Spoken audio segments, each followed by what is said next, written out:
Scotland's really surprised me. It's absolutely amazing. Look at this.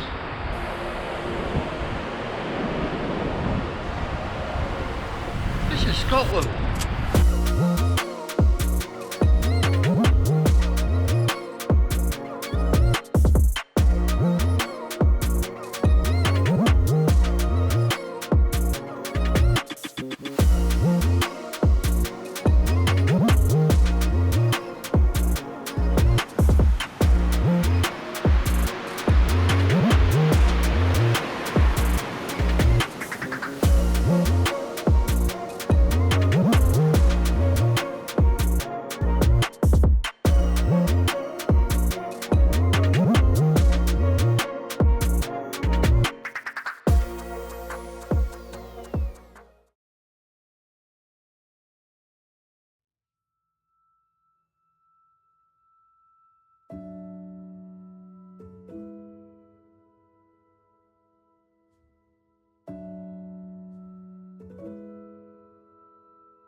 As I leave Farr Bay, I pass Craigdew, Bettyhill's caravan and camping site.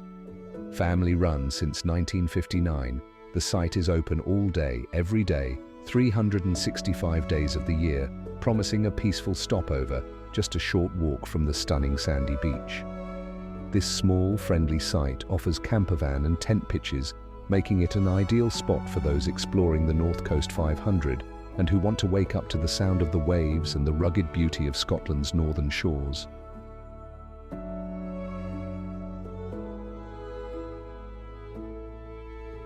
As I continue my journey from Bettyhill, the road crests a hill, unveiling the breathtaking expanse of Torresdale Bay.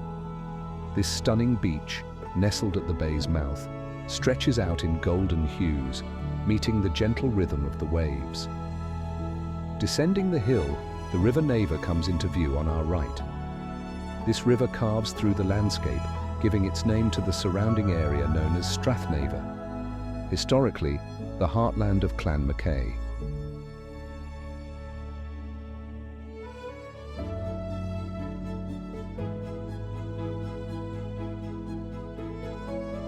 Approaching the single-track Neva Bridge, I cross this historic structure to the west side of the river. The bridge was originally constructed in 1881 and has served as a vital crossing over the River Neva for well over a century. Recognizing its age and significance, a new bridge is scheduled for completion by autumn 2025. Further upstream lies Loch Neva, a serene freshwater loch that feeds into the river, its shores steeped in history and natural beauty.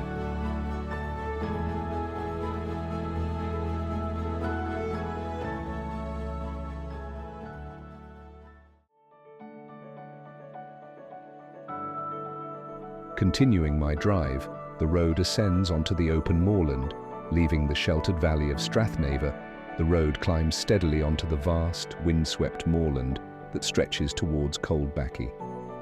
This is classic Sutherland terrain, an expanse of rolling heather, peat bogs, and scattered lowlands shaped over millennia by glacial retreat. The land here feels raw and ancient, where the silence is broken only by the distant call of curlews and the whisper of the wind across the open hills. To the west, glimpses of distant mountains, softened by mist, hint at the wild grandeur of Ben Loyal and Ben Hope. As the road crests another rise, the view suddenly shifts. The first time I drove this route, it caught me by complete surprise. Coldbacky Beach comes into sight, its golden sands a stark contrast to the dark, rugged cliffs that cradle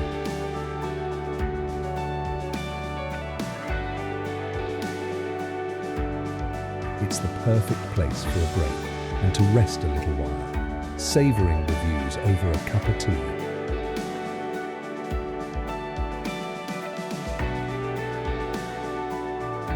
Beyond, the shimmering waters of the Kyle of Tongue stretch towards the horizon.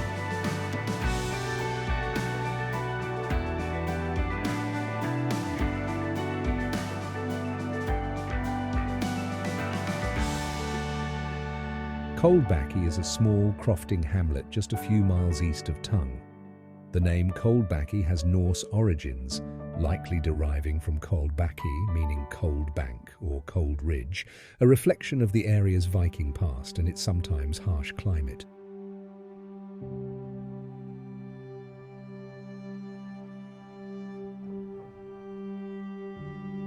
Its beach is considered one of the most beautiful and least known beaches along the North Coast 500 route.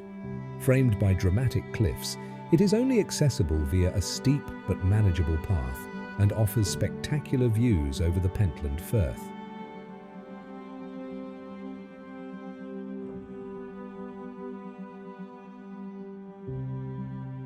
Historically, Coldbacky was part of the traditional crofting way of life, where small-scale farming and fishing sustained local families. However, like much of Sutherland, it was heavily impacted by the Highland clearances. Many families emigrated to Canada, Australia or New Zealand, while others were pushed to coastal settlements to take up fishing.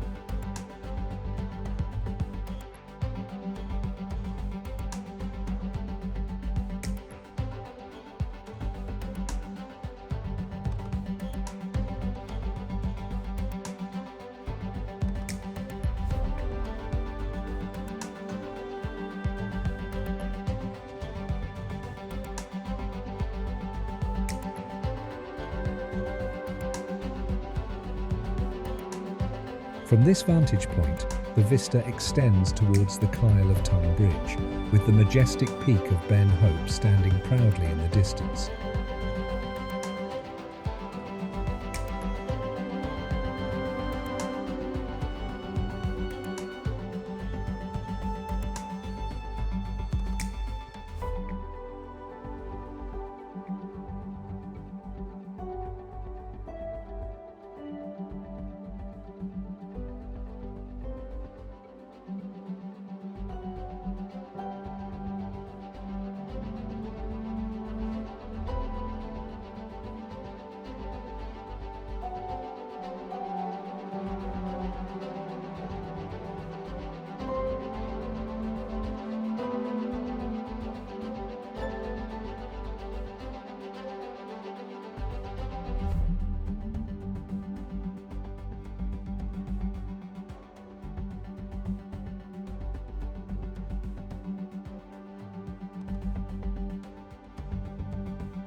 Today, Coldbacky remains a quiet, peaceful hamlet with only a handful of houses, offering a sense of solitude and connection to Scotland's rugged wilderness.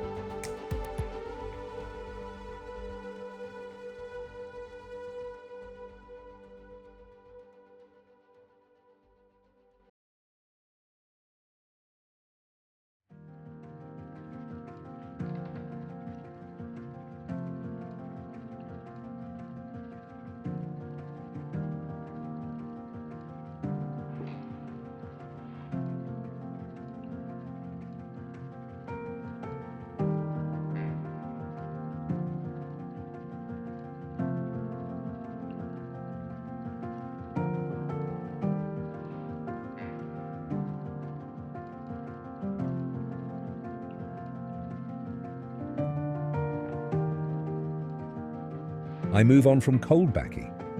A few miles ahead lies the historically rich village of Tongue, the heart of a string of crofting settlements that dot the rugged coastline. Perched on the eastern shore of the Kyle of Tongue, beneath the towering peaks of Ben Loyal and Ben Hope, this place has long been a crossroads of cultures. Gaels, Picts and Norsemen all walked these lands, leaving behind a legacy of battles, settlements, and a proud Highland clan that made it stand. The Picts, with their enigmatic symbols and fortresses, once ruled this region. Then came the Norse, naming the land Tunga, Old Norse, for a spit of land jutting into the Kyle.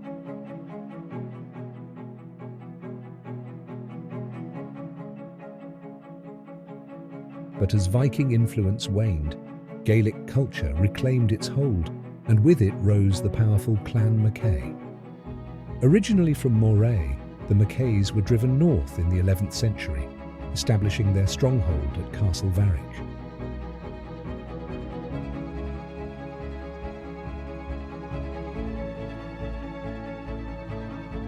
This imposing structure, perched high above the Kyle, remains shrouded in mystery. Some believe it was built atop an older Norse fort, while local legend speaks of caves beneath it, once home to the clan's early members. For centuries, the Mackays ruled Strathnaver from this seat, fiercely protecting their independence, particularly against their long-standing rivals, the Sutherlands. These conflicts shaped the region's history, but the castle's dominance would not last forever. During the Civil War in the 1660s, Castle Varich was largely abandoned. By 1678, the Grand House of Tongue had been built, marking a new era for the clan. The village itself saw its own chapter in history unfold in 1746, when a Jacobite treasure ship, pursued by the Royal Navy, tried to land gold along these shores.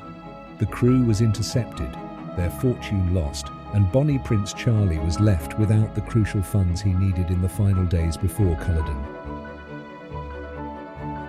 Once, the Kyle of Tongue was a formidable barrier, but in 1971, the construction of the Kyle of Tongue Bridge and Causeway transformed the crossing into a simple journey, connecting the village to the western shores. Today, the ruins of Castle Varich remain a striking landmark, offering sweeping views over the Kyle.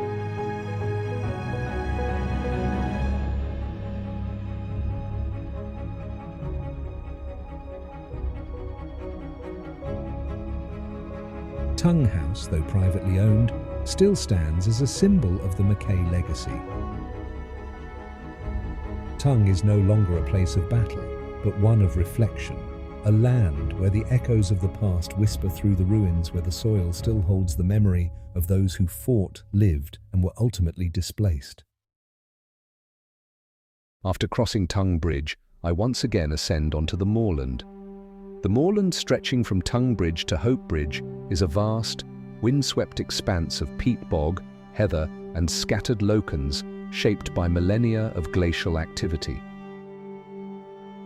This remote landscape, part of the Flow Country, is one of Europe's most important peatland ecosystems, acting as a massive carbon sink and supporting a wealth of wildlife, from red deer and golden eagles to the elusive otter.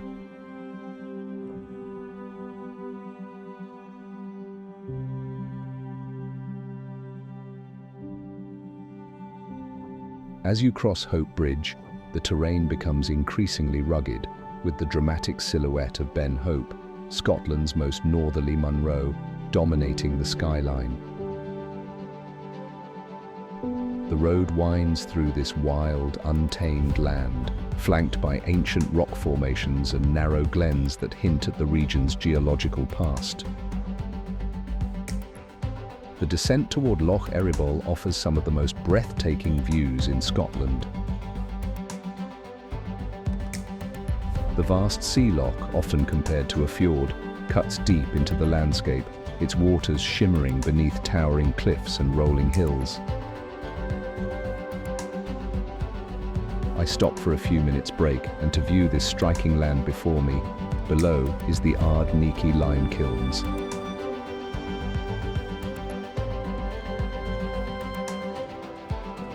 When I first travelled this route in late August 2022, the fading evening light cast a soft glow over the landscape, creating a beautifully silhouetted journey through this final stretch of wilderness before reaching my destination, Durness.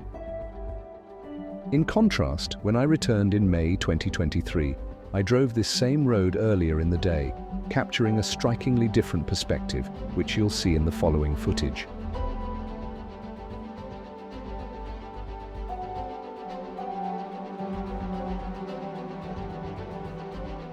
The Ardniki lime kilns sit on a narrow peninsula jutting into Loch Eriboll. This remote site, once a hub of industry, was home to a thriving lime production operation in the 19th and early 20th centuries. The 4 lime kilns, built into the hillside, are the remains of this past, standing as weathered relics of a once bustling trade. Limestone was quarried nearby and burned in these kilns to produce quicklime, a key ingredient for mortar, agriculture and whitewashing buildings. The kilns were operated by the Duke of Sutherland, and workers, along with their families, lived in cottages on the peninsula, making this an isolated but self-sufficient community. The white shell sand beach, combined with the crystal-clear waters of Loch Eriboll, gives the area an almost otherworldly appearance.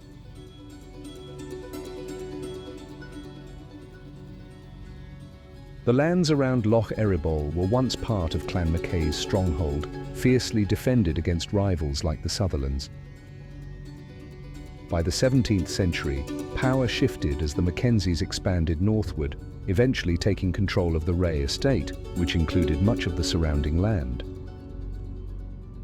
This transition marked a change from a warrior-led past to a more estate-driven future, shaping the region in a new way. This shift saw the traditional clan system give way to landlord estates, altering the lives of those who lived here. Under the Mackenzies of Ray, the land was managed for agriculture, fishing, and later sheep farming, reflecting the broader changes sweeping the Highlands. However, like much of Sutherland, Loch Eriboll was not spared from the clearances, as families were displaced to make way for more profitable land use. The echoes of these past struggles still linger in the landscape, etched into abandoned settlements and place names that tell of a once thriving Gaelic way of life.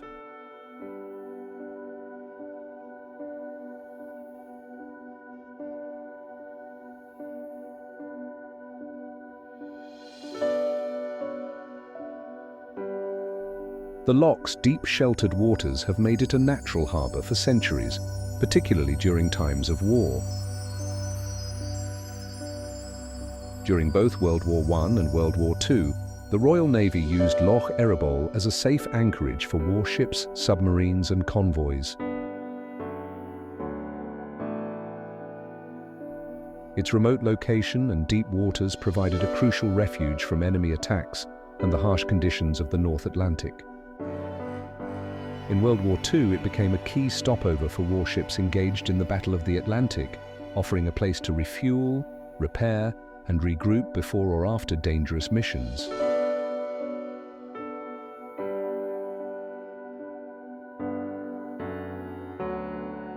One of Loch Eriboll's most famous moments in history came in May 1945, when 33 German U-boats surrendered here at the end of the war, the largest single surrender of U-boats in history.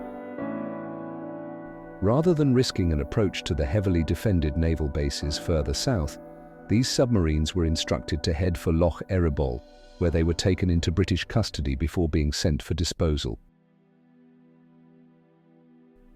Loch Eriboll was also a refuge for British and Allied submarines, offering a safe anchorage away from enemy waters. The loch's isolated nature meant that it was less vulnerable to German air attacks, and its depth made it ideal for submarine operations.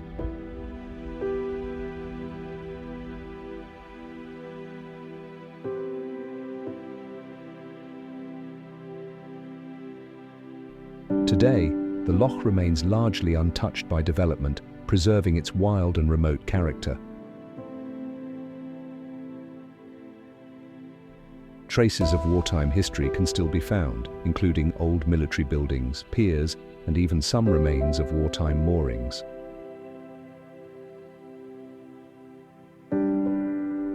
Despite its wartime past, Loch Eriboll is now a place of tranquility, visited by those seeking dramatic scenery, wildlife, and a connection to Scotland's wartime heritage.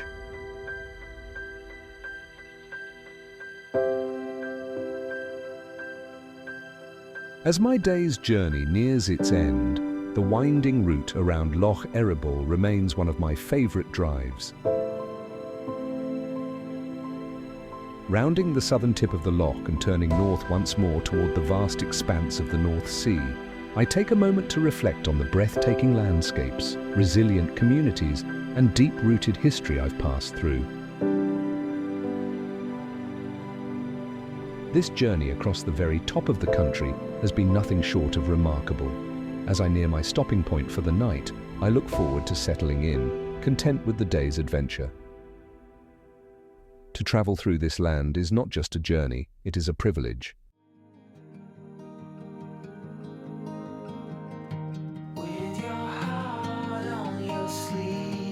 If you're enjoying these videos, please don't forget to like and leave a comment. I always love hearing from you. And so you never miss future episodes, why not consider subscribing? It's completely free and helps support me in creating more films for you to enjoy. Thank you for watching.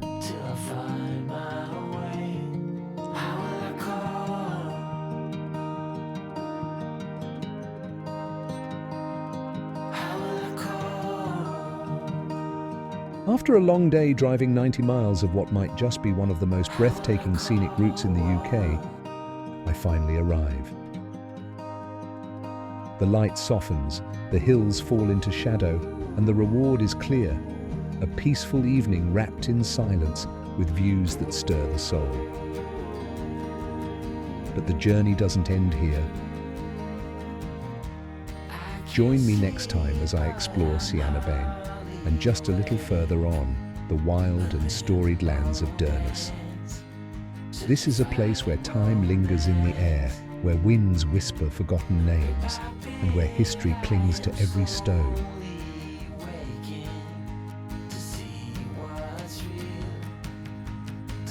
But there's something else.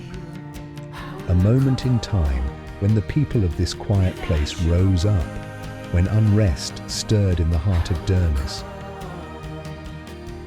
What caused the riot, and what was the cost?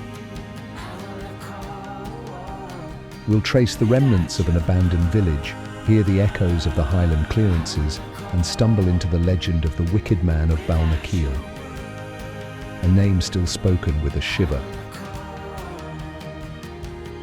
And just beyond, hidden beneath the earth, lies a cavernous world of mystery, carved by ancient waters and once home to people long vanished. Who were they, and what secrets did they leave behind? So come with me. The next chapter of my Scotland tour awaits.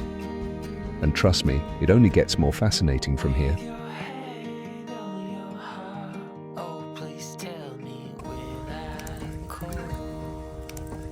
Oh, that was a good day. Extremely good.